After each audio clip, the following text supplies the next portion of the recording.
জীবনমোহন বাবু রোজ রাতে তার ঘরের মধ্যে কার উপস্থিতি অনুভব করতেন? কেই বা রাতের বেলা তার ঘরে প্রবেশ করত? তার উদ্দেশ্যই বা কি?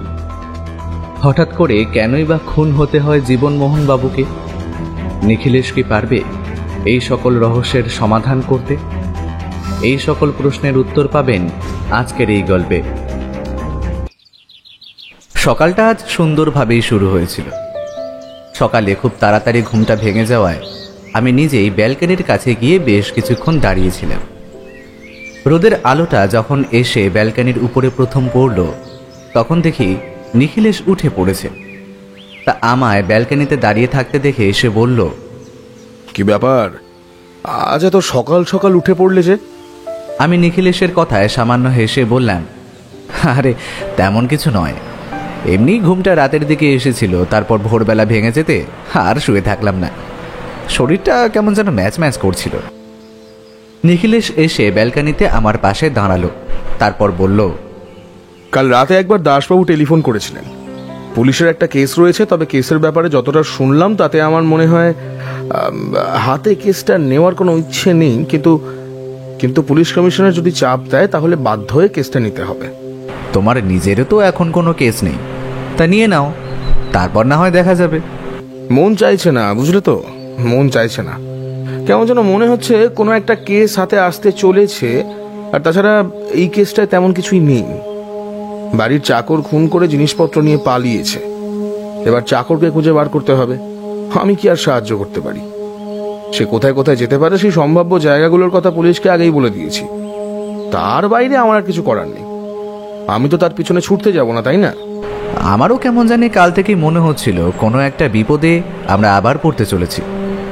আসলে স্বপ্নের সাথে যে আমাদের বাস্তব জীবনের একটা সূক্ষ্ম সম্পর্ক আছে, সেটা একটা বইতে পড়েছিল। নিখিলেশ আমার কথায় হো হো করে হেসে উঠে বলল, এই বড় সমস্যা, বুঝলে? বইতে যা লেখা থাকে তার সবকিছুই তোমরা চট করে বিশ্বাস করে ফেলো। যেটা লেখা থাকে সেটাকে কখনো ব্যবহার করে দেখার চেষ্টা করো না, কিংবা তার ব্যাপারে খোঁজ খবর নেওয়ার চেষ্টা করে দেখো না যে আসলে যা লেখা আছে তা কি সত্যি না সমস্তটাই মিথ্যে। শুধু শুধু বইতে মিথ্যে কথা লিখতে যাবে কেন? এই ব্যাপারটা তোমায় এখন এভাবে আমি বোঝাতে পারবো না, পরে অন্য কোনো এক সময় বলবো। তবে এটুকু জেনে রেখো, তুমি যেটা সত্যি বলে ভাবছো সেটা অন্য কারোর কাছে মিথ্যে হতেই পারে, আবার অন্য কারোর মিথ্যে তোমার কাছে এসে সত্যি হয়ে যেতে পারে। ব্যাপারটা তেমনই যে লিখেছে সে সত্যি ভেবেই লিখেছে, অথচ সেই সত্যিটা সবার জন্য নাও হতে পারে। নিখিলেশ মাঝে মাঝে এমন সব কথাবার্তা বলে যার মাথা মুন্ডু আমি কিছুই বুঝতে পারি না। আজও এমন একটা কথা বলে মাথার ভেতরটা গোলমাল পাকিয়ে দিচ্ছিল। কিন্তু নিখিলেশের কথা বেশিক্ষণ শুনতে হলো না। ততক্ষণে রামদয়াল বোধহয় ঘুম থেকে উঠে পড়েছিল। ব্যালকনির কাছে এসে আমাদের দাঁড়িয়ে থাকতে দেখে একবার গলা খাঁকড়িয়ে বলল, দাদা বাবুরা, হাত মুখ ধুয়ে আসেন, আমি আপনাদের জন্য চা নিয়ে আসি। তারপর চা নিয়ে আমরা ব্যালকনির সামনেই দুটো চেয়ার টেনে বসলাম। এ কথা ও কথা চলতে চলতে কখন যে সময় পেরিয়ে গেল। এক ভদ্রলোক এসে আমাদের বাড়ির গেট দিয়ে ভেতরে ঢুকলেন। নিখিলেশের ঘরে আমি আর নিখিলেশ এক মনে বসে বসে একটা গুরুত্বপূর্ণ বিষয় নিয়ে কথা বলছিলেন। একটু আগেই বৌঠান আমাদের জন্য চা দিয়ে গেছে। চায়ের কাপে চুমুক দিতে দিতে নিখিলেশ একটা সিগারেট ধরালো। তারপর সেই সিগারেটের একটা লম্বা টান দিয়ে বলল, তুমি কি কিছু বুঝতে পারলে অমরজিৎ? ভদ্রলোক এতক্ষণ ধরে আমাদের যা বলে গেলেন তার সমস্ত কিছু যে আমি বুঝতে পেরেছি তা কিন্তু এখনো মনে হচ্ছে না। নিখিলেশের কথায় আমিও একটু চিন্তিত হলাম, কারণ একটু আগে আমাদের কাছে এক ভদ্রলোক এসে যে কথা শুনিয়ে গেলেন তা আসলে সত্যি না মিথ্যে সে কথাটাই আমরা এখনো বিশ্বাস করতে পারিনি। এমন একটা অদ্ভুত কথা যে সেটা বিশ্বাস করার মতো কোনো কারণই থাকতে পারে না। নিখিলেশের দিকে তাকিয়ে বললাম, শুধু একটা ব্যাপার আমি কিন্তু বুঝতে পারছি, ভদ্রলোক যে কোনো একটা বিপদে রয়েছেন সেই কথাটা তো সত্যি, আর তার বাড়িতে যে একটা খুন হয়ে গেছে আর সেক্ষেত্রে তো তুমি পুলিশের কাছ থেকেও ব্যাপারটা জানতে পারবে। তিনি তো আর শুধু শুধু মিথ্যা কথা বলবেন না। মিথ্যে কথা তিনি বলবেন না সেটা আমি জানি, কিন্তু তিনি যা বলে গেলেন তার সবকিছুই তো তুমি শুনতে পেলে। রাতের বেলা তার ঘরের মধ্যে কেউ একটা এসে ঢুকেছে, কিন্তু তার ঘরের দরজা সকালে ভেতর থেকে বন্ধ। তাহলে বন্ধ ঘরের মধ্যে কেউ যদি একটা এসে ঢোকে, তার কোনো মোটিভ থাকবে না। আর শুধু শুধু সেই কাজটা করতে যাবেই বা কেন? আরও একটা ব্যাপার, যে ভদ্রলোক মারা গেছেন সে কিন্তু ওই বাড়িতে ওই ঘরেই ছিলেন যে ঘরে এই ভদ্রলোক থাকেন। কিন্তু কেসটা কিছুতেই মাথায় ঢুকছে না নিখিলেশ। একটা কাজ করা যাক, ভদ্রলোক তো তার বাড়ির ঠিকানা দিয়েই গেলেন, কাল একবার ভদ্রলোকের বাড়িটা ঘুরে আসি না হয়। টেলিফোন নাম্বার তো তোমার কাছে রয়েছে। নিখিলেশ হাতের সিগারেটটা শেষ করল। সিগারেটের অবশিষ্ট অংশটা টেবিলের একপাশে রেখে দিয়ে নিখিলেশ তারপর বলল, ব্যাপারটার মধ্যে যে একটা অদ্ভুত কোনো রহস্য রয়েছে সেটা বোঝা যাচ্ছে। তবে দুটো জিনিস হতে পারে, হয় এই কেসে এমন একটা কিছু বেরিয়ে আসবে যা এর আগে আমরা কখনো দেখিনি কিংবা ভাবতে পারিনি, আর তা না হলে এদের মধ্যে কেউ একজন মিথ্যে কথা বলছে। একটা কথা তুমি লক্ষ্য করেছিলে? যখনই রাতের কথা ওই ভদ্রলোক বলছিলেন তখনই কেমন যেন একটা ভয় দেখা যাচ্ছিল তার চোখে। কিছু একটা নিখিলেশ বলতে যাচ্ছিল, তার আগে আমাদের ঘরে এসে ঢুকলো বৌঠান। চায়ের কাপ তুলে নিতে নিতে বলল, কি ব্যাপার বলো তো তোমাদের? সকালে যে ভদ্রলোক এলেন তিনি যে একটা সমস্যা নিয়ে এসেছেন সেটা বুঝতে পারছিলাম, আর চা দিতে এসে তোমাদের কিছু কথা শুনেছি। তবে আসল ব্যাপারটা কি বলো তো? বৌঠান কথা বলতে বলতে চায়ের কাপ একপাশে রেখে আমাদের পাশের যে শূন্য চেয়ারটায় সেই ভদ্রলোক একটু আগে পর্যন্ত বসেছিলেন সেটায় বস। তারপর নিখিলেশের দিকে তাকিয়ে রইল কৌতূহলী চোখে। নিখিলেশ একটু গলা খাঁকড়িয়ে দুটো হাত মাথার পেছনের দিকে রেখে বলল, অমরজিৎ, তুমিই বরং ব্যাপারটা খুলে বলো, আমিও শুনি, তাহলে আমারও একবার ব্যাপারটা বোঝা হয়ে যাবে, বুঝলে? যদি তুমি কোনো কিছু বলতে ভুলে যাও তাহলে সেটা না হয় আমি মনে করিয়ে দেব। বৌঠান আমার দিকে তাকিয়ে রইল। আমি বলতে শুরু করলাম, আসলে সকালে সেই ভদ্রলোক আসার পর থেকে পরপর যা কথাবার্তা হয়েছিল সেটাই আমি বৌঠানকে বলে চলেছিলাম। পাঠকের সুবিধার জন্য আমি ব্যাপারটা এখানে লিখে রাখছি। সকালে ভদ্রলোক যখন এলেন তখন আমরা ব্যালকনিতে দাঁড়িয়ে রয়েছি। তিনি নিচ থেকে আমাদের দুজনকে দেখতে পেয়ে আমাদের উদ্দেশ্য করেই বললেন, আচ্ছা, এইটা নিখিলেশ বাবুর বাড়ি তো? ওই গোয়েন্দা নিখিলেশ রায়? আপনি ঠিক বাড়িতে এসেছেন মিস্টার। মনে হচ্ছে আপনি নিখিলেশ বাবুই। আমি যদি ভুল না করি, আর আপনার পাশের ওইজন আপনার সহকারী বন্ধু অমরজিৎ বাবু, তাই না? নিখিলেশ আর কিছুই বলল না, তার বদলে বলে উঠল, হ্যাঁ, আপনি ঠিক বাড়িতে এসেছেন। একটা কাজ করুন, আপনি নিচের দরজা খোলা রয়েছে, সেখান থেকে চলে আসুন। দেখবেন নিচে একটা লোক রয়েছে, তাকে বলে আসবেন আপনার জন্য এক কাপ চা ওপরে পাঠিয়ে দিতে। ভদ্রলোক নিচের দিক দিয়ে ভেতরে ঢুকতেই নিখিলেশ বলে উঠল, অমরজিৎ, তোমায় বলেছিলাম না, আমার কেমন যেন মনে হচ্ছে হাতে একটা কেস আসতে চলেছে, আর এটাই বোধহয় সেই কেসটা। তাহলে তোমার হাতে আবার কেস এসেই গেল। হ্যাঁ নিখিলেশ, চলো ঘরে গিয়ে বসি। কিন্তু ভদ্রলোক এত সকাল সকাল এলেন কি করে? ভদ্রলোক পায়ে হেঁটে এসেছেন, তার মানে ভদ্রলোক কাছাকাছি কোথাও থেকে ভোরবেলা বেরিয়ে পড়েছেন। আমরা আজ অনেক সকালে উঠেছি, তার মানে ভদ্রলোককে আরও সকালে উঠতে হয়েছে। এর দুটো মানে হতে পারে, তিনি আমার বাড়িতে আসার জন্য শেষ রাত্রের দিকে বেরিয়ে পড়েছেন, আর না হলে তিনি কাছাকাছি কোথাও থাকেন। কাছাকাছি কোথাও থাকলেও আমাদের বাড়িটা যে ঠিকভাবে তিনি চেনেন না সেটা কিন্তু মনে হচ্ছে। ওই কারণেই প্রথম সম্ভাবনাটার কথা বললাম। এখন চলো, ভদ্রলোকের কাছ থেকে না হয় সবকিছু জানা যাক। আমরা নিখিলেশের ঘরে এসে বসতে একটু পরেই রামদয়াল জীবনমোহন বাবুকে নিয়ে আমাদের ঘরের সামনে এসে দাঁড়াতেই নিখিলেশ বলে উঠল, রামদয়াল, ওনাকে ভেতরে আসতে দাও, আর তুমি গিয়ে এক কাপ চা নিয়ে এসো। জীবনমোহন বাবু, ভেতরে এসে বসুন। জীবনমোহন বাবু ঘরের পর্দা ঠেলে যখন ভেতরে ঢুকলেন তখন তাকে প্রথমবার ভালোভাবে দেখতে পেলাম। তার পরনে একটা সাদা রঙের পাঞ্জাবি, নিচের দিকে সাদা রঙের ধুতি, তার চোখে একটা চশমা। সেই চশমাটা তার দুটো উজ্জ্বল চোখকে যেন আরেকটু উজ্জ্বল করে চলেছে। তবে সেই উজ্জ্বল চোখের তলায় কিন্তু গাঢ় রঙের কালি। তার চোখের কালি দেখে মনে হচ্ছিল ভদ্রলোক যেন বেশ কয়েকদিন ভালোভাবে ঘুমোতে পারেননি কোনো একটা কারণে। নিখিলেশের সাথে থাকতে থাকতে তার এমন ছোট ছোট ব্যাপারগুলো লক্ষ্য করতে আমি শিখে গিয়েছি। ভদ্রলোক যখন ভেতরে এসে নমস্কার করে চেয়ারের উপরে বসে নিজের চশমাটা খুলে রাখলেন তখন প্রথমে তার চোখের কালিটা ভালো করে লক্ষ্য করলাম। ভদ্রলোকের বয়স মাঝ বয়সের চেয়ে সামান্য বেশিই হবে। ভদ্রলোক বললেন, নিখিলেশ বাবু, আপনার কাছে আমি একটা অদ্ভুত সমস্যা নিয়ে এসেছি। জানি না আপনি আমার কথাগুলো কিভাবে নেবেন। আপনারও হয়তো মনে হতে পারে আমার চোখের ভুল কিংবা আমার মাথা খারাপ হয়ে যাচ্ছে, কিন্তু আপনার কাছে সবটা না বলে আমি ঠিক শান্ত হতে পারছি না। আপনার কোনো চিন্তা নেই, আপনি আপনার সমস্ত কথাই বলতে পারেন। আমি আপনার মনের ভুল কিংবা মাথা খারাপের কথা ভাববো না। আপনার যা যা বলার আছে আপনি অমরজিতের সামনেই বলতে পারেন। এরপরই সেই ভদ্রলোক তার অদ্ভুত সমস্যার কথা বলা শুরু করলেন। ঠিকই আন্দাজ করেছিলেন, ভদ্রলোকের বাড়ি এখানে নয়, তবে এখানে তার চেনা ভদ্রলোক রয়েছেন, তার কাছেই তিনি এসেছেন। নিখিলেশের সাথে দেখা করার জন্যই তিনি কাল বিকেলে এখানে এসে পৌঁছেছেন, অথচ কোনো একটা কারণে নিখিলেশের কাছে আসতে পারেননি, তাই আজ সকাল সকাল চলে এসেছে। এভাবে নিজের সমস্ত কথা বলে তিনি আসল কথাটা বলতে শুরু করলেন। নিখিলেশবাবু, আমি জীবনমোহন সামন্ত, আসছি সেই সোনারপুরের কাছ থেকে।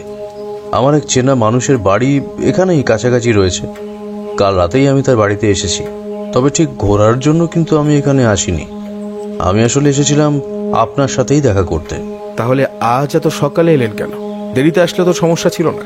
আসলে ব্যবসার কাজ তো নিখিলেশবাবু, জমির ধান তোলার পর সেই ধান বিক্রি করা, এদিকে পাঠানো, তারপর আরও অনেক ঝক্কি। আজকের মধ্যেই আমায় বাড়ি ফিরতে হবে, বিকেলের মধ্যেই যেতে চাই, তাই তাড়াতাড়ি চলে এলাম। বেশ, তাহলে আর সময় নষ্ট করতে হবে না আপনাকে। আপনি বলুন আপনার আসল সমস্যাটা কি?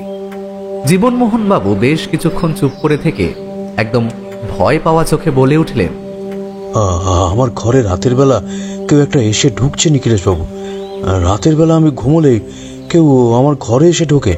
প্রায় অনেক রাত পর্যন্ত ওইভাবে ঘরের মধ্যে কেউ একটা ঘুরে বেড়ায় নিখিলেশবাবু। তারপর কখন যে ঘর থেকে চলে যায় আমি তার কিছুই বুঝতে পারি না। ভদ্রলোকের কথায় আমি আর নিখিলেশ দুজনেই অবাক হলাম, কিন্তু নিখিলেশের মুখে কিন্তু সেই ভাবটা ফুটে উঠল না। সে একটু চিন্তিত হয়ে বলল, আচ্ছা জীবনমোহন বাবু, একটা কথা বলুন তো, আপনি যখন রাতে ঘুমোতে যান তখন কি আপনার ঘরের দরজা ভেতর থেকে বন্ধ থাকে? হ্যাঁ নিখিলেশবাবু, আমি নিজের হাতে দরজা ভিতর থেকে বন্ধ করে দিই। আর আমার স্পষ্টভাবে মনে থাকে, কারণ পরদিন সকালে যখন আমি ঘর থেকে বের হই তখন দরজা নিজের হাতে খুলে ঘর থেকে বের হতে হয় আমাকে। আপনার বাড়িতে আর কে কে আছে? আমার বাড়িতে আমার স্ত্রী আছেন, আর একটি কন্যা সন্তান রয়েছে। আমার কন্যার বয়স ওই 12-13 মতো হবে। এই সময় ভদ্রলোককে মাঝপথে থামিয়ে দিয়ে আমি প্রশ্ন করলাম, আচ্ছা জীবনমোহন বাবু, আপনার স্ত্রী কিংবা কন্যা এরা কি কখনো আপনার ঘরে রাতের বেলা এসেছে? মানে আপনি যখন বুঝতে পারেন আপনার ঘরে কেউ রয়েছে তখন আপনি নিশ্চয়ই চিৎকার করেন। আসলে অনেক রাত পর্যন্ত আমায় কাজকর্ম করতে হয়, তারপর সে কাজ সেরে যখন আমি ঘুমোতে যাই তখন আর হুঁশ থাকে না। ঘুমের মধ্যে আমি বুঝতে পারি আমার ঘরে কেউ যেন ঢুকেছে, কিন্তু উঠে যে তাকে দেখবো কিংবা অন্য কিছু করব সে অবস্থা আমার আর থাকে না। আসলে আমার ঘুমটা বেশ গভীর কিনা, কিন্তু কেউ যে একটা চাপার সাথে কথা বলছে কিংবা আমার ঘরে আশেপাশে ঘুরে বেড়াচ্ছে সেটা আমি কিন্তু বুঝতে পারি। জীবনমোহন বাবুর কথাটা কেমন যেন অদ্ভুত শোনালো। নিখিলেশ চারিদিকে তাকিয়ে বলল, জীবনমোহন বাবু, একটা কথা আমায় বলুন, আপনি ঘুমের ঘরে কোনো স্বপ্ন দেখে এমনটা ভাবেননি তো? মানে অনেক সময় তো হতেই পারে আমরা ঘুমের ঘরে এমন কিছু দেখি যেটা মনে হয় আমরা সত্যি সত্যিই দেখেছি। জীবনমোহন বাবুর গলায় কেমন যেন একটা স্বর ভেসে এলো।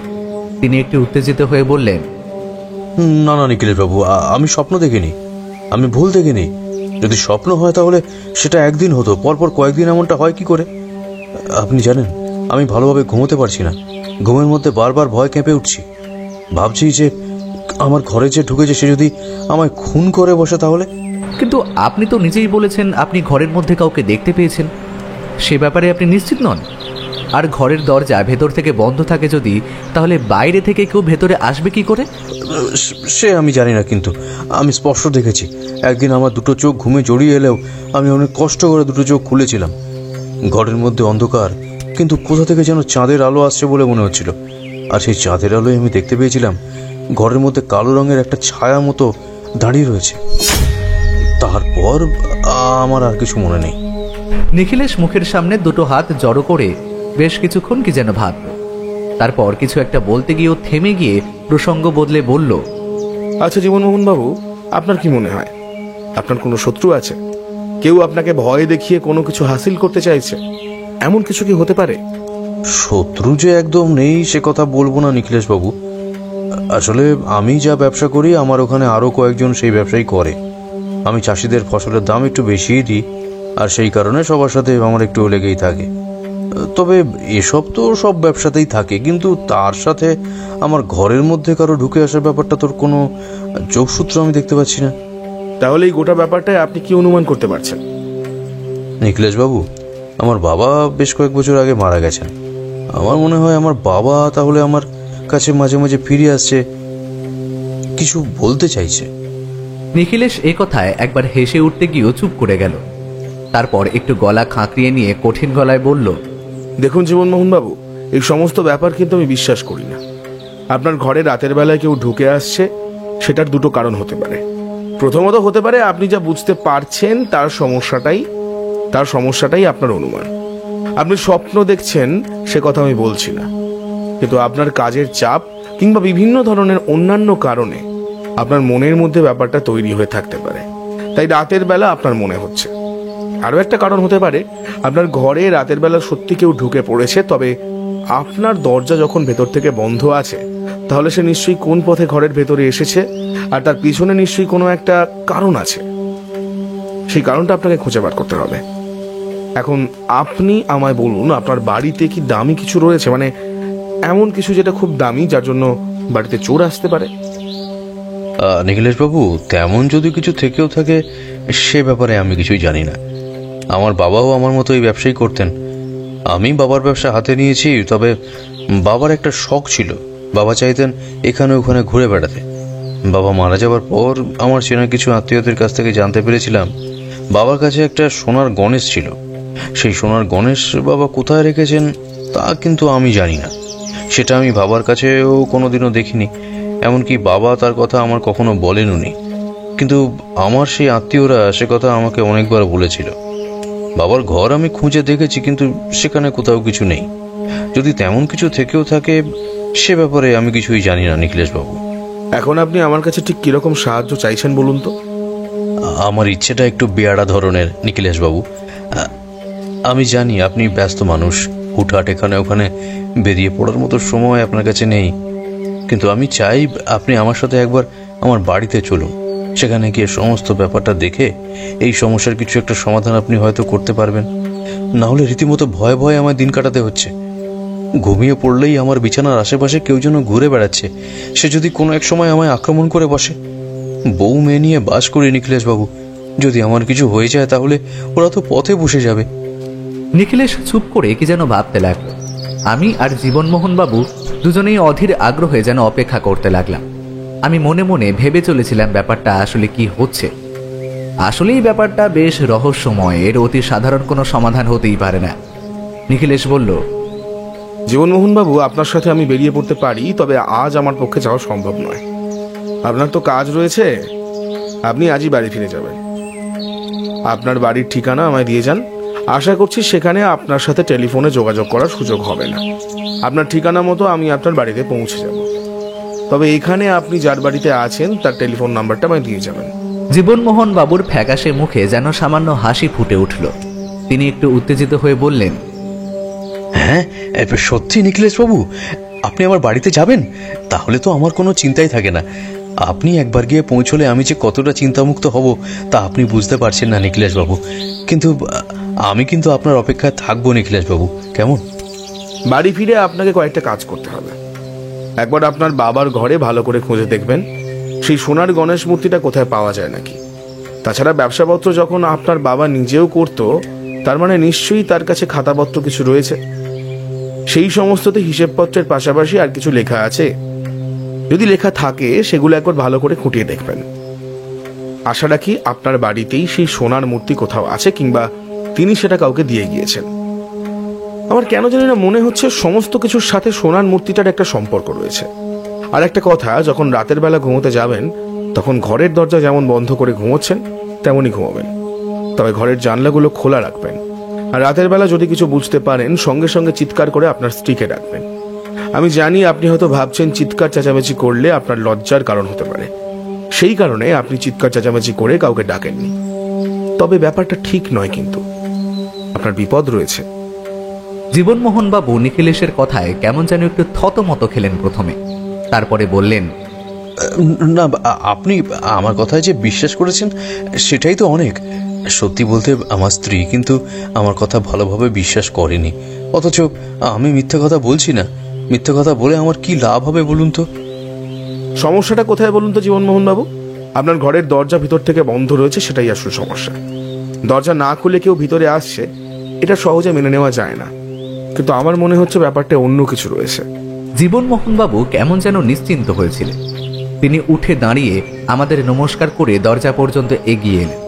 তারপর নিখিলেশ হঠাৎ তাকে পেছন থেকে ডেকে বলে উঠল, আচ্ছা জীবনবাবু, আপনি যখন ঘরের মধ্যে কাউকে দেখতে পান কিংবা বুঝতে পারেন, তার আগে কি আপনি কোনো গন্ধ পান?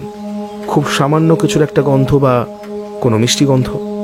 আর একটা কথা, যখন আপনি তাকে দেখতে পান তখন আপনার মনে হয় না যে বিছানা থেকে উঠে গিয়ে তাকে কিছু বলেন কিংবা ধরার চেষ্টা করেন? সেটাই তো বুঝতে পারছি না নিখিলেশ বাবু। আমার কেমন যেন বিছানা থেকে আর উঠতে ইচ্ছে করে না।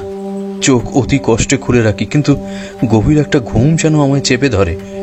চিৎকার যে করব, গলা থেকে কোনো শব্দই যে বেরিয়ে আসতে চায় না।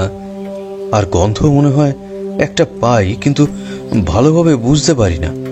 কিন্তু আপনি কি করে গন্ধের কথাটা বললেন নিখিলেশ বাবু? নিখিলেশ তার কথার কোনো উত্তর দিল না, তার বদলে অন্য একটা কথা বলে বসলো আবার। জানলাটা খোলা রেখে ঘুমাবেন। জানলাটা খোলা রাখলে আমার মনে হয় আপনারই ভালো। আপনি জানলা বন্ধ করে ঘুমান, তাই না? জীবনমোহন বাবু হতবাকের মতো মাথা নেড়ে সম্মতি জানালেন। নিখিলেশ আবার বলল, মনে করে জানলা খোলা রেখে ঘুমাবেন। আর ঘরের মধ্যে প্রবেশ করার জন্য কোনো রাস্তা আছে নাকি সেটা বোঝার চেষ্টা করুন। আপনার বাড়িটা কি বেশ পুরনো? আপনার ঠাকুরদার আমলে তৈরি? নিখিলেশ যা যা বলে চলেছিল তার সবকিছুই যেন মিলে যাচ্ছিল অপ্রত্যাশিতভাবে। জীবনমোহন বাবুর হতবাক হওয়ার পালা শেষ হতেই তিনি বেরিয়ে চলে গেলেন। যাওয়ার আগে আরও একবার নিখিলেশকে তার বাড়িতে অবশ্যই যাওয়ার কথা বলে গেলেন। নিখিলেশে বলল যে আমরা অবশ্যই তার বাড়িতে যাব। ভদ্রলোক বাইরে বেরিয়ে যেতে আমি চেয়ারটা টেনে নিয়ে নিখিলেশের দিকে একটু এগিয়ে গেলাম। তারপর বললাম, ব্যাপারটা কি বলো তো এখানে? সমস্ত কিছু শোনার পরে বৌঠান নিজেও একটু অবাক হয়ে বলে উঠলেন, আচ্ছা, তুমি হঠাৎ ও কথা বললে কেন? জানালা খোলা রাখার কথা। জানালা খোলা রাখলে তাতে লাভ কি হবে? নিখিলেশ মুখে কিছু না বলে রহস্যময়ভাবে হাসল। আমি বুঝতে পারলাম এখন আর নিখিলেশ কিছুই বলতে চাইছে না। সে মনে মনে ব্যাপারটা নিয়ে ভাবতে শুরু করেছে, অর্থাৎ কেসটায় কিছু একটা আছে যেটা নিখিলেশকে বেশ ভাবিয়ে তুলেছে। তার সাথে এটাও বুঝতে পারছিলাম নিখিলেশ আর আমায় খুব শিগগিরই গিয়ে পৌঁছতে হবে জীবনমোহন বাবুর বাড়িতে সোনারপুরে। তারপর এই অদ্ভুত রহস্যের একটা সমাধান করার চেষ্টা করতে হবে। কিন্তু এমন একটা অদ্ভুত ব্যাপারের সমাধান হয় বা কি করে? যদি নিখিলেশের কথা মতো সেই ঘরে প্রবেশের কোনো একটা রাস্তা থাকে, সেটা তো জীবনমোহন বাবু নিজেও জানবে, বাইরের কেউ সেটা জানবে কি করে? হঠাৎ করে আমার মাথায় একটা অদ্ভুত সম্ভাবনা দেখা দিল, আর সেটা দেখা দেওয়ার সাথে সাথেই আমি নিখিলেশের দিকে তাকিয়ে বললাম, নিখিলেশ, আমার মনে হয়। আমার কথা শেষ হওয়ার আগেই নিখিলেশ হাত তুলে আমায় থামিয়ে দিয়ে হেসে উঠে বলল, তুমি যা ভেবেছো সেটা আমিও ভেবেছি, কিন্তু সব থেকে বেশি যেটা এখানে প্রয়োজনীয় সেটা হলো মোটিভ, অমরজিৎ। মোটিভ। তুমি যাকে দোষী বলে মনে করছো তার কাছে কিন্তু কোনো মোটিভ নেই। সে যদি ওই সোনার মূর্তি উদ্ধার করতে পারে তাহলে কিন্তু সেটাও বাড়িতেই থাকবে, তার বাইরে তো কোথাও যাওয়ার কথা নয়। আর শুধু শুধু জীবনমোহন বাবুকে ভয় দেখিয়ে কোনো লাভ নেই তার। তো তুমি ভুল ভাবছো অমরজিৎ। আমি অবাক হলাম না, কারণ নিখিলেশ যে আমার মতোই অনুমান মাঝে মাঝে করতে পারে সেটা আমিও জানি। আর আমার যেটা মনে এসেছে সেটা নিশ্চয়ই নিখিলেশ একটু আগেই ভেবে ফেলেছে। তাই আমি আর কিছু বললাম না। নিখিলেশ বলল, জীবনমোহন বাবু এখানে যে ভদ্রলোকের বাড়িতে ছিলেন তার সাথে একবার কথা বলা দরকার। তার কাছ থেকে বেশ কয়েকটা ব্যাপারে খোঁজ খবর নিতে হবে। তবে আজ আর সেখানে যাওয়ার কোনো প্রয়োজন নেই। আজ বিকেলের দিকে জীবনমোহন বাবু বাড়ি ফিরে যাবেন বলেছেন, তাই আজ থাক। কাল সকালে আমরা সেই ভদ্রলোকের কাছে যাব। তারপর যদি মনে হয় তাহলে আমাদের সোনারপুর যেতেই হবে। তবে আমার মন বলছে অমরজিৎ, আমাদের সেখানে যেতেই হবে। সত্যি বলতে আমার মনও কিন্তু ঠিক একই রকম কথাই বলছিল। বারবার মনে হচ্ছিল আমাদের সেখানে গিয়ে পড়তে হবে।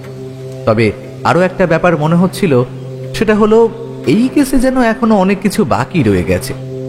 সবকিছু এখনো আমরা যেমন জানতে পারিনি, ঠিক তেমনই এরপরেও আরও কিছু ঘটা বাকি আছে। বারবার মনে হচ্ছিল জীবনমোহন বাবুর কোনো বিপদ ঘটে যাবে না তো। একটু পরেই নিখিলেশ কোথায় যেন একটা বেরিয়ে পড়ল। কেস হাতে আসার সাথে সাথেই তার মাঝে মাঝে এমন বেরিয়ে পড়াটা আমার ঠিক ভালো লাগে না। আমিও তখন নিজের মতো নিজের কাজে মন দিলাম। দুপুরবেলা যখন খেতে বসলাম তখনও নিখিলেশ ফিরে আসেন। বৌঠান রাগে গজগজ করতে করতে বলে চলল, একবার বেরিয়ে পড়লেই তো হলো, বাড়ি ফেরার কথা তো আর মনেই থাকে না। দুপুর হলো, স্নান নেই, খাওয়া নেই, কোথায় গিয়ে কি করছে কে জানে। আমি একটু আমতা আমতা করে বললাম, আসলে নতুন যে কেসটা হাতে এসেছে সেই কেসের ব্যাপারেই বোধ হয়। আমার কথা শেষ হওয়ার আগেই যেন ঘরের মধ্যে একটা বাজ পড়ল।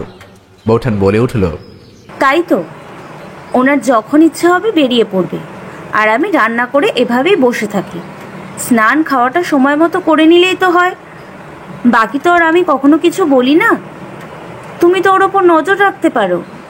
আমার মুখ থেকে প্রায় বেরিয়ে যাচ্ছিল, আমি নজর রাখবো নিখিলেশের উপর, সেটা আবার হয় নাকি? ও কখন যে কোথা থেকে কি করে বসবে তার টিকিটিও আমি ছুতে পারবো না। আর আমায় তুমি বলছো নিখিলেশের উপর নজর রাখতে। মনে মনে এই সমস্ত কিছু বললেও মুখে বললাম, আচ্ছা আচ্ছা বৌঠান, তুমি রাগ করো না, নিখিলেশ ফিরুক, আমি আমি নিখিলেশের সাথে কথা বলছি, তুমি রাগ করো না তো, শান্ত হও। কিন্তু ফিরে এলো একদম সন্ধ্যার দিকে। তারপর কোনো রকম স্নান সেরে তার বসার ঘরে বসে অভ্যেস মতো সকালের খবরের কাগজের পাতা উল্টাতে উল্টাতে চায়ের কাপে চুমুক দিচ্ছিল। ঠিক সেই সময় আমি ঘরের দরজার কাছে দাঁড়িয়েছিলাম। বললাম, নিখিলেশ, বৌঠান কিন্তু আজ খুব রেগেছিল। তা তুমি এত দেরি করলে কেন? কোথায় গিয়েছিলে? একটা ব্যাপারে খোঁজ নিতে গিয়েছিলাম, সে কাজটাতে অনেকটা দেরি হয়ে গেল। তবে সেটা করতে গেলাম বলেই আর একটা নতুন কথা জানা গেল। কি কথা? জীবনমোহন বাবুর বেশ কয়েক ঘরা আত্মীয় এই কলকাতা শহরেই আছে।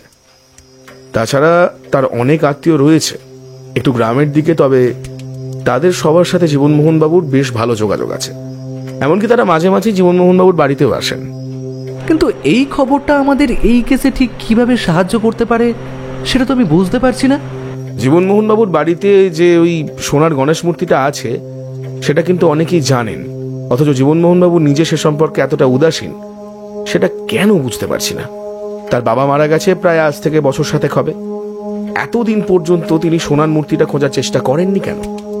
তিনি বলেছিলেন তিনি শুধু তার বাবার ঘরটাই খুঁজে দেখেছেন, তার বাড়ির নিশ্চয়ই আরো অনেক জায়গা আছে, সেখানে তিনি খুঁজে দেখেননি। নাকি তিনি আমাদের কাছ থেকে ব্যাপারটা লুকিয়ে গেলেন? কোনো কারণে হয়তো তিনি ব্যাপারটা ঠিক মনে করতে পারছিলেন না। তুমি তো দেখতেই পাচ্ছিলে ভদ্রলোক কেমন যেন চিন্তিত রয়েছে। নিখিলেশের মুখে কিন্তু চিন্তার ভাঁজ পড়ল। সে মুখের সামনে হাত জড়ো করে যেন নিজের মনেই বলে উঠল, জীবনমোহন বাবু সমস্ত ব্যাপারে একটু বেশি উদাসীন। তার ঘরে রাতের বেলা কেউ ঢুকে পড়েছে, অথচ সেই ব্যাপারটা তিনি রাতের বেলা তার বাড়ির কাউকে জানাচ্ছেন না। পরদিন সকালে তিনি তাদের জানাচ্ছেন, অথচ ততক্ষণে ঘরে কে ঢুকেছিল তার কোনো প্রমাণ থাকছে না। তিনি একজন ব্যবসায়ী মানুষ, তার টাকা খুব একটা কম নয়। তিনি তার সমস্যা নিয়ে কাছাকাছি পুলিশের কাছে যাচ্ছেন না, অথচ তিনি এত দূরে আমার কাছে এলেন। আরো একটা ব্যাপার আমার মনে খটকা দিচ্ছে, তবে সেই ব্যাপারটা এখন বলা ঠিক হবে না, আরো কিছু না জানা পর্যন্ত। আচ্ছা, কাল সকালে একবার আমরা রাধামোহন বাবুর বাড়িতে যাব। এই রাধামোহন বাবু আবার কি? কাল সকালে যদি তোমার কোনো কাজ না থাকে তাহলে আমার সাথে বেরিয়ে পড়ো, তাহলে জানতে পারবে রাধামোহন বাবু আসলে কে।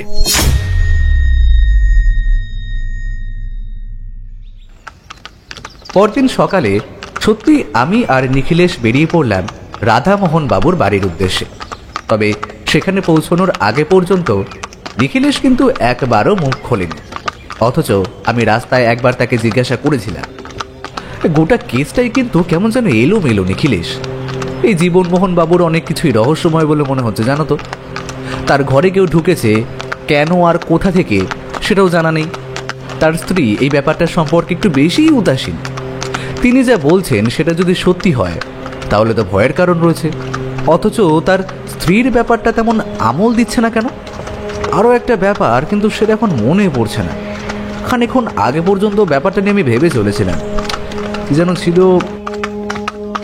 নিখিলেশ আমার কথার উত্তর না দিয়ে আমাদের ভাড়ার গাড়ি থেকে সামনের দিকে আঙুল দেখিয়ে বলে উঠল, দেখো দেখো, ওই বাড়িটার প্রাচীরের গায়ে যে আম বাগান রয়েছে সেখানে বেশ আম হয়েছে। কেমন আমের মিষ্টি গন্ধে চারপাশটা মম করছে, দেখতে পেয়েছো? নিখিলেশ যে এমন একটা সময়ও আম নিয়ে কেন পড়লো সেটা আমি বুঝতে পারলাম না। তবে তার কথায় সেদিকে তাকাতেই দেখতে পেলাম সত্যিই গাছ প্রায় ভরে গিয়েছে, বেশ কিছু আমও পেকে গেছে। তার একটা গন্ধ এতটা দূর পর্যন্ত এগিয়ে এসছে। আমরা গাড়িতে করে যখন গিয়ে পৌঁছলাম রাধামোহন বাবুর বাড়িতে, তখন রাধামোহন বাবু একরকম বাড়ির বাইরে দাঁড়িয়ে আমাদের জন্যই বোধহয় অপেক্ষা করছিলেন। আমরা যেতেই রাধামোহন বাবু এগিয়ে এসে বললেন, আরে আরে নিখিলেশ বাবু, আসুন আসুন আসুন, এ আপনার জন্যই অপেক্ষা করছি। আপনার বাড়িটা চিনতে সামান্য অসুবিধা হতো বটে, তবে জীবনমোহন বাবু ঠিকানা দিয়ে এসেছিলেন, তাই খুব একটা সমস্যা হলো না। চলুন তাহলে ভেতরে বসে না হয় কথা বলা যাক। হ্যাঁ হ্যাঁ, ভেতরেই আসুন, কোনো সমস্যা নেই।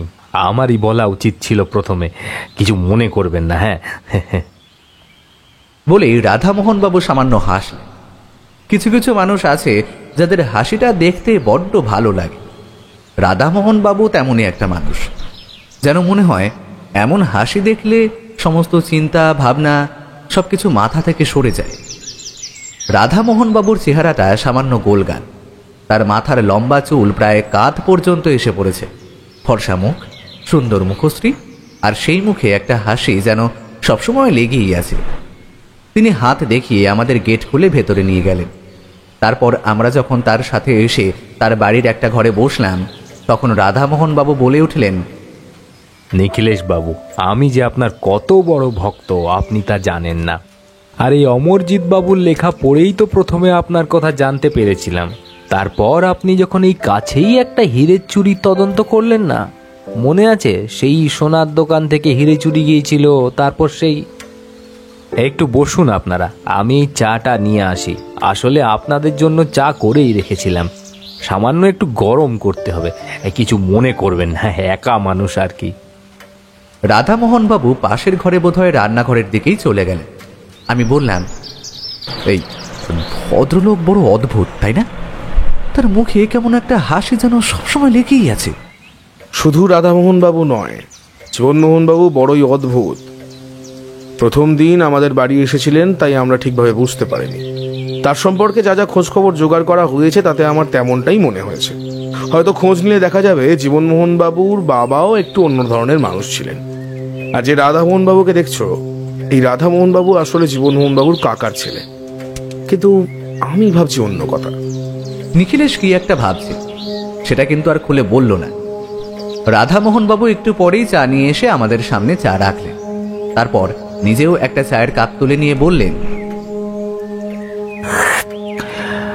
বলুন নিখিলেশ বাবু, আপনি আমার কাছে ঠিক কি কি জানতে চান, আর দাদা আপনার কাছে গিয়ে ঠিক কি কি বলেছে বলুন তো। জীবনমোহন বাবু আমাদের কাছে এসে ঠিক যা যা বলেছিলেন সেটাই সংক্ষেপে নিখিলেশ রাধামোহন বাবুকে শোনাল। এই কথায় রাধামোহন বাবু কেমন যেন একটু অবাক হয়ে তারপর বললেন, দাদার ওই এক সমস্যা, বুঝলেন তো নিখিলেশ বাবু, এই মাঝে মাঝে অনেক কিছু সে ভুলে যায়, কিংবা এমন কিছু বলে বসে যেটা আসলে হয়নি। দাদা কিন্তু মিথ্যে কথা বলে না। আসলে আমার কাকারও এমন একটা রোগ ছিল, সে রোগের নাম কি তা তো আমি জানি না। তবে এখন শহরে থাকি, বিভিন্ন লোকজনের সাথে মেলামেশা করি, আর তা থেকে জানতে পেরেছি আসলে এমন একটা রোগ নাকি আছে। তা সেসব কথা থাক, দাদা আপনাদের যা কথা বলেছে তার সব কিছুই কিন্তু সত্যি। অন্তত দাদা আমাকেও সেই কথাগুলোই বলেছে।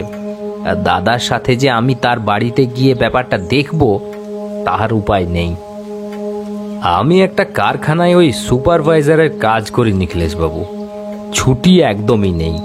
সপ্তাহে একটা দিন ছুটি থাকে, তাও এমনই একটা কাজ, বুঝতেই পারছেন। ছুটির দিনে অর্ধেক সময় ওই হিসেবপত্র দেখাশোনা এসব করতে করতেই চলে যায়। আমার পক্ষে দাদার বাড়িতে গিয়ে দেখাটা সম্ভব হচ্ছে না। তাই দাদা যখন আমার কাছে এসেছিল আগের বার, তখনই আমি দাদাকে আপনার কথা বলেছিলাম। তখন তার কাজের চাপ ছিল, তাই আপনার কাছে যেতে পারিনি। এবার তাই সে আপনার সাথে দেখা করার জন্যই এখানে এসেছিল। সেটা না হয় ঠিক আছে, কিন্তু আপনার দাদা মানে জীবনমোহন বাবু অত রাতে আপনার বাড়িতে এলেন কেন? সে কি, দাদা তো রাতে আমার বাড়িতে আসেনি। দাদা তো আমার বাড়িতে এসেছিল পরশুদিন বিকেলে। সে বলেছিল তার এদিকে কোথায় একটা কাজ রয়েছে, তা বিকেলের দিকে বেরিয়ে সেই কাজটা মিটিয়ে তারপর সে আবার আমার কাছে এসেছে। অত রাতে তো আর আপনার বাড়িতে পাঠাতে পারি না, তাই পরদিন সকালে পাঠালাম। তাকে আবার বিকেলে বেরিয়ে পড়তে হবে। বুঝতেই পারছেন, ব্যবসায়ী মানুষ, সকাল সকাল ঘুম থেকে উঠে যাওয়ার অভ্যেস রয়েছে, তাই সকালে উঠেই সে চলে গেছে। আপনার দাদা ব্যবসায়ী মানুষ হতেই পারে, তার সকালে ওঠার অভ্যাস আছে, কিন্তু তার চোখের তলায় কালি পড়েছে। বোঝা যায় তার রাতে ভালো করে ঘুম হচ্ছে না। অথচ যে মানুষটা বাড়িতে ঘুমোতে পারছে না ভালোভাবে, সে মানুষটা আপনার এখানে ঘুমানোর সুযোগ পেল, অথচ তারপরেও সকালে উঠে পড়লো কেন? শুধুমাত্র কি একটা ভয়, নাকি এর পেছনে অন্য কারণ রয়েছে? নিখিলেশের কথা শেষ হলো বটে, কিন্তু আমার কেমন যেন মনে হচ্ছিল নিখিলেশ আরো কিছু একটা বলতে চাইছে, কিন্তু সেটা না বলেই নিখিলেশ চুপ করল। রাধামোহন বাবু বলে উঠলেন, না নিখিলেশ বাবু, সে ব্যাপারে তো আমি কিছুই বলতে পারবো না। দাদা খালি বিকেলে আমার বাড়িতে এসে কিছুক্ষণ ছিলেন, তারপর কোন একটা কাজে বেরিয়ে পড়েছিলেন, রাতের দিকে ফিরলেন। সকালে আপনার বাড়ি হয়ে এখানে এসে খেয়ে দিয়ে বেরিয়ে পড়লেন। আসলে কাজ থেকে তো আমি ফিরে আসি বিকেল বিকেল, সন্ধে রাত বাড়িতেই থাকি, তারপর সকালে বেরিয়ে পড়ি। দাদা যেদিন আমার কাছে গিয়েছিলেন সেদিনের সকালটা আমার ছুটি ছিল। কারখানায় কি একটা উৎসব হয়েছিল, তবে সেটা দুপুরের দিকে। আর আজ আমার ছুটি রয়েছে, তাই আপনাদের আজ আসতে বললাম। রাধামোহন বাবু তার কথা শেষ করলেন। এদিকে আমাদের চা খাওয়াও প্রায় হয়ে গেছে। চা খাওয়া কিন্তু তখনও বাকি রয়েছে, কারণ নিখিলেশ কি যেন একটা ভেবে চলেছে। রাধামোহন বাবু সেটা দেখে নিখিলেশের দিকে সামান্য তাকিয়ে হেসে বললেন, কি ব্যাপার নিখিলেশ বাবু, এত কি চিন্তা করছেন? আচ্ছা, আপনার দাদার বাড়িতে যে সোনার গণেশের মূর্তিটা রয়েছে, কিংবা থাকতে পারে বলে অনুমান করা যায়, সেটা সম্পর্কে আপনি ঠিক কতটা জানেন? ওই বাড়িতেই মূর্তিটা থাকতো। আর সত্যি বলতে ছোটবেলা তো আমার ওখানেই কেটেছে। তারপর বাবা মারা যাওয়ার পরে আমি নিজেও কাকার কাছে মানুষ হয়েছি। সত্যি বলতে গেলে দাদা আর আমার মধ্যে বয়সের পার্থক্য ছাড়া খুব একটা বেশি ফারাক নেই। দাদাকে অনেকটা আমার মতোই দেখতে। আমার বাবা এবং কাকা মানে দাদার বাবাকেও দেখতে অনেকটা একই রকম ছিল। তারপর আমি কাজের জন্য শহরে চলে আসি, ততদিনে কাকা মারা গেছে। দাদা নতুন বিয়ে করেছে, সেখানে গিয়ে পড়তে আর ইচ্ছে হলো না। আমার কারখানার কাজটা হয়ে যাওয়ায় সেখান থেকেই আমার সব কিছু হয়ে যায়। নিখিলেশ বাবু, শুধু শুধু দাদার কাছে গিয়ে পড়ব কেন? আর সম্পত্তির কথা যদি বলি, তাহলে বাড়ির অর্ধেক সম্পত্তি দিতে দাদার কিন্তু কখনোই আপত্তি নেই। দাদা নিজেও আমায় সে কথা বলেছে। তবে আমি ওসব চাই না। একা মানুষ, বিয়ে থা করিনি, বিয়ে করার ইচ্ছে নেই, এভাবেই গোটা জীবনটা কেটে যাবে। তবে সোনার গণেশ মূর্তিটা অনেক ছোটবেলায় আমি মনে হয় একবার দেখেছিলাম। আমার বাবা যখন মারা যায় তখন ওই গণেশ মূর্তিটা বাবা কাকাকে দিয়ে গিয়েছিলেন, মানে দাদার বাবাকে। আসলে গণেশ মূর্তিটা কাকা নিজের বলে দাবি করলেও আসলে সেটা কিন্তু আমার বাবা এবং কাকার দুজনের যৌথ সম্পত্তি, অন্তত আমার সেটাই মনে হয়। এসব ব্যাপার নিয়ে বেশি ঘাঁটানোর কখনোই প্রয়োজন হয়নি। শুনতে শুনতে নিখিলেশের কপালে চিন্তার ভাঁজ ফুটে উঠতে লাগল।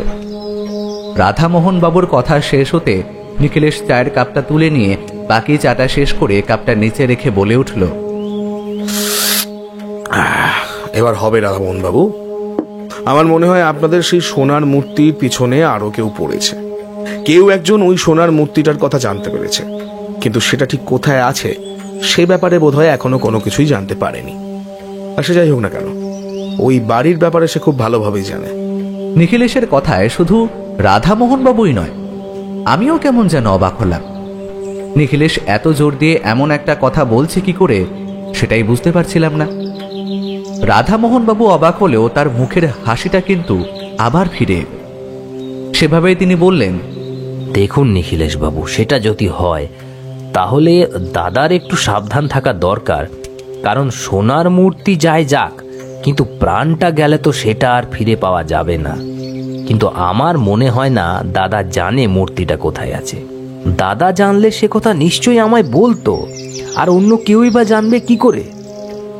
নিখিলেশ কঠিন স্বরে বলে উঠল, সেটাই তো আমার কেন জানে না সন্দেহটা প্রবল হচ্ছে। আর আরো একটা কারণ, তবে সেটা এখন বলবো না, সেটা বলার সময় এখনো হয়নি। আচ্ছা, এর মধ্যে যদি আপনার দাদার কাছ থেকে কোনো রকম কোনো খবর পান কিংবা কোনো কিছু মনে পড়ে, তার ব্যাপারে আমায় তাহলে জানাবেন। আমার টেলিফোন নম্বর আপনার কাছে রয়েছে। আপনার দাদার সাথে যোগাযোগ করা সম্ভব নয়, একেবারে সোনারপুরে গিয়ে পৌঁছতে হবে। না হলে একটাই ভরসা, চিঠি। তবে সেখানে যাওয়ার আগে আমি দু একটা কাজ সেরে ফেলতে চাইছি। আশা করছি দিন দুয়েক পরে আমরা সোনারপুর যাব। আপনি কি আমাদের সাথে যাবেন? যদি তেমন হয় তাহলে নিশ্চয়ই যেতে তো হবেই নিখিলেশ বাবু। তবে চিন্তা করবেন না, আমি আপনাদের সাথে থাকব।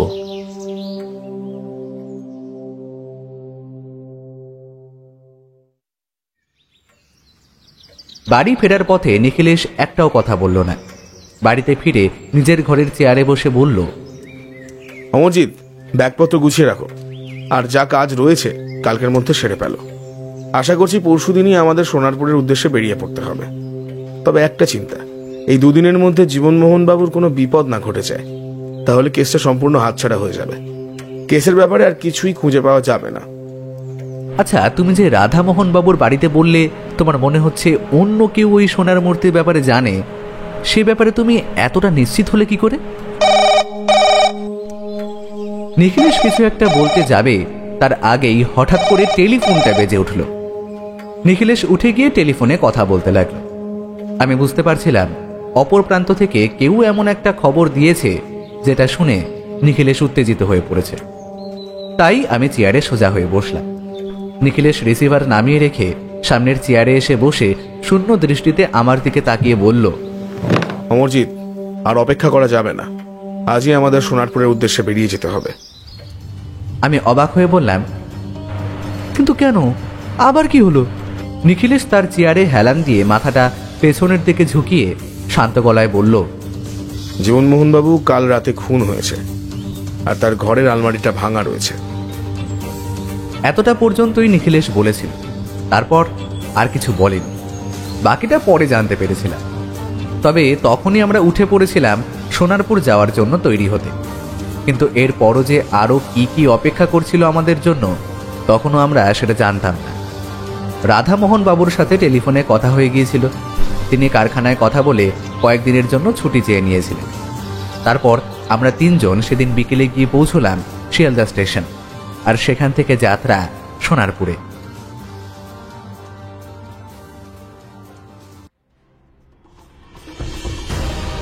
শুনছিলেন লেখক সুকান্ত দাসের কলমে নিখিলেশ ও অদ্ভুত লোক গল্পের প্রথম পর্ব। সম্পাদক